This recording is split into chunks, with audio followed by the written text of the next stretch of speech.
And with the wind chill this low, it doesn't take long for things to become very dangerous. Keller Russell looks at the warning signs to help you fight frostbite. Keller.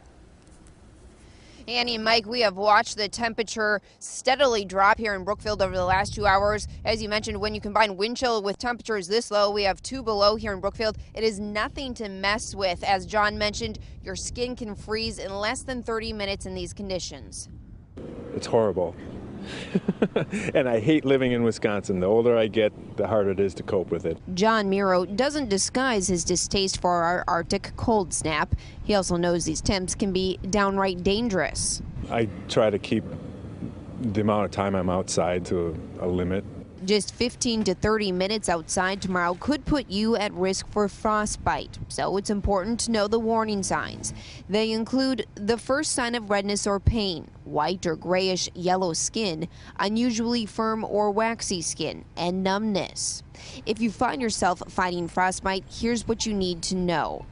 Get into a warm room ASAP, but don't walk on frostbitten feet or toes. It can worsen the damage. Soak the affected area in warm water, but do not rub or massage it. Also, don't use a heating pad, fireplace, or radiator to warm up.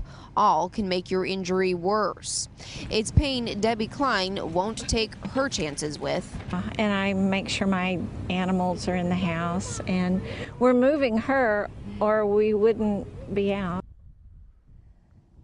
Now, these tips that we shared with you, of course, are no substitute for medical attention. If you do think that you have frostbite, you should see a doctor as soon as possible. On your side, live in Brookfield, Keller Russell, today's TMJ4. Keller, get yourself inside real soon.